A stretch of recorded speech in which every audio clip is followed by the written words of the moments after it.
This year is about pursuing something great. This year is about the dream that I've had for as long as I can remember. This year is not about showing up. It's about making a statement. Trust me when I say this. The time is now. What's up, everybody, and welcome back to the YouTube channel. Welcome back to The Time Is Now for another episode. So I want to do another little sit-down video here today, and we're going to talk about like supplements for a cut. Now, there's going to be a lot of crossover between year-round supplements and obviously like cutting supplements. There are a few different ones that I want to just highlight here and potentially just introduce why. Now, before we start, I just want to make this clear, I am using anabolic androgenic steroids, so some of these may be well specific to those, and anyone who is natural, you might not need to use all of these. I'll try and highlight when you might not need them and when you do need them, and we'll just keep it 100 as we go through it. So first up, I've got my big pile of supplements here. Now I'm going to ignore the normal things like pre-workout, pump pre-workout, things like highly branched circulating dextrin and EAA'S and protein, because those are the four things that I've talked about on this channel many times before, and they're kind of like year-round supplements. So ignoring those, these are the supplements that I try and increase my micronutrition, increase things within my blood work, and try and replace things that I'm depleting as I push forward. So first of all, we've got Omegas here. So this is the best brand that I've found in the UK for Omegas. This has had the best results on my HDL and my LDL. And Omegas are always going to be a key ingredient for pretty much anyone who doesn't eat enough fish. And that's probably like 95% of people. So there is always room for omegas within your diet. Omegas, fatty acids, are amazing for brain function. They're amazing for skin, hair, things like that. So when you're on a hypocaloric diet, when you're lacking nutrients, you're lacking food, you are gonna, if you don't cover those bases, you might actually notice some cognitive decline. So things like omegas can be amazing during a deficit.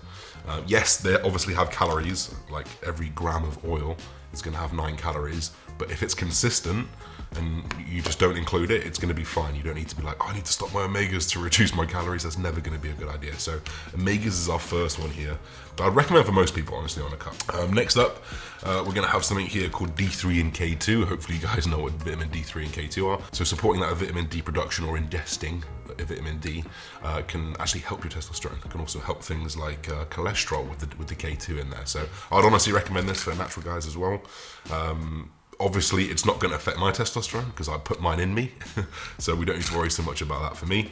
But this is something else that can support that kind of basic bodily function when your diet is coming down in food, right? You've got to eat a lot of vegetables, a lot of fruit to try and get that vitamin D. In fact, I don't even know many things that vitamin D comes from that you can eat, so off the top of my head anyway. So as we move forward, we've got here as a liver stack. Now this is probably a little bit more specific to people who use anabolics, but also liver can be affected by just heavy training. When I was natural, both my kidney and my liver markers were a little bit high because I train hard, and actually that is like an inflammatory response to training, is like liver detox, because you build up toxins when you're breaking down muscle, and the same thing for kidney as well. So there is potential that you can use this if you're natural, if your markers are like something that you want, something of concern, something that you want to change. But of course you need to know that with a blood test. So this is more erring on the side of anabolic use, but there is use for it as well. Obviously liver, move on to the kidneys, ASTRAG flow. So astragalus, like about 8 grams a day, 8,000 milligrams a day, has been shown to really help the clearance rate, your EGFR, your estimated globular filtration rate, which is something that I personally suffer with. Like I personally suffer with low GFR, generally because my creatinine deposit is so high and it kind of affects that, the calculation. So I generally get a different blood test done, so GFR is not representative, but this can really help that clearance rate. So this is most likely for anabolic use. Your kidneys should be absolutely fine if you're natural, unless you're drinking every day, which if you're on a bodybuilding prep, you're not. So that's a ASTRAG flow there. From Supplement Needs. These are trained by JP, and this is from my sponsors, Insight. Then we've got Love Heart here. So this is of the same brand as the Omegas. I have not seen better bloods in myself, blood work. You can see the difference in LDL and cholesterol and triglycerides when I'm using these supplements from Trained by JP Nutrition. So I would highly recommend anyone who's assisted to switch to them personally, because it's the most gear I've used and the best my bloods have been. Is that a coincidence when I switched to these? I actually just think not. So this is Love Heart. This is good for cholesterol, HDL cholesterol. There's things in here like bergamot, grapeseed extract, celery seed extract, ubiquinol, but these are all patented ingredients. which means that like they are like there's a function behind them. In order to get a patent, it has to be like a problem solved, something that you've fixed, a gap in the market that you can patent. Or an idea that you've painted that really fucking works. So these are all painted ingredients, and this is kind of like my main thing that I'd use for my cholesterol along with my omegas. We then have Revive blood pressure tablets here. So this is something that I use again to further my kidney function, to improve my kidney function, but also to reduce my blood pressure. I do use other auxiliaries like telmisartan, which is an angiotensin receptor blocker, which brings my blood pressure down kind of a little bit more actively. But this is like something that you can supplement with that can ultimately help that blood pressure. So this is something else that I take further. Again, probably more specific to anabolic use, but if you are suffering with high blood pressure, if you are natural, supplements are a route that you can look at, but I would hope that you look at other routes first, like cell hydration, getting cardiovascularly fit, losing some body weight first, and your blood pressure should be fine when you're natural. Then we've got red yeast rice extract. So you guys would have seen this from the last video. This is the further LDL manipulation. This will push down LDL and break down those parts as such. Then we've got something here which is called CV Pro Plus. Now this is obviously to further cholesterol. My main issues are cholesterol and kidneys. This is why there's a lot of cholesterol things that are used here, especially when you're anabolic using. Your LDL is going to go high, your HDL is going to go low, your triglycerides are going to go higher. That's kind of how it works with longer extended period use of steroids, unfortunately. So we do what we can to mitigate. This has niacin in it, which can give you a niacin flush. Which is horrible, but also it can actually modulate your HDL and LDL cholesterol for blood work.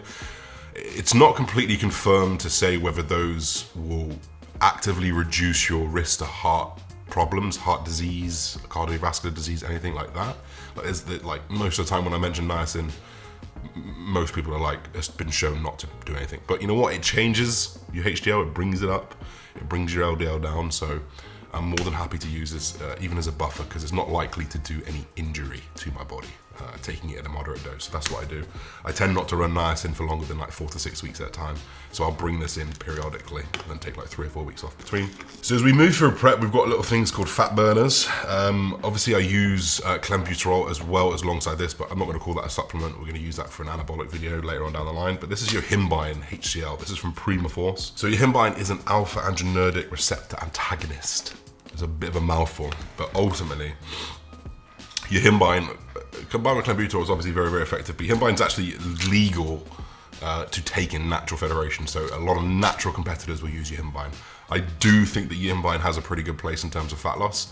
It essentially can go in, bind to those receptors which potentially get blocked with norepinephrine or I cannot remember the other hormones, but it frees up those, it frees up the ability to utilize fatty acids, and it's like known to target stubborn fat loss areas, but basically it just increases your ability to free up lipid molecules, lipolysis, and use that as energy. When you use this fasted, it's very, very important that you use YOHIMBINE fasted. It's not the same for clenbuterol, but it is for YOHIMBINE. Recommended dose, I tend to start everyone on 5 milligrams because it can cause anxiety. It is a stimulant, and we don't want to like overstimulate you, especially if you're very, very sensitive. And you then work up, depending on those symptoms, to 0.2 milligrams per kilogram. So for me, basically 120 kilos, so I could probably go 25, 27 milligrams of this, which is pretty hefty. I'm hoping I don't get up there. I'm on 10 at the moment and it's absolutely fine. I feel absolutely good. But yeah, that's generally the ratio that you'd work off, and this can work for fat loss. So I would recommend. So as we get further and further down into our prep, we're going to be using and utilizing things like oral anabolic steroids like Anavar or Winstrol, or potentially things that are a little bit more liver toxic, a little bit more kidney toxic. So then we'll bring in things like TUDCA, which can support your liver health. It basically could help phases of your liver detox. There's a little bit to say that potentially it nullifies some of the anabolic properties of using oral steroids, but I'd much rather be safe than nullifying like 10% of it. Like, you're still gonna work. Trust me, I've done it and it works.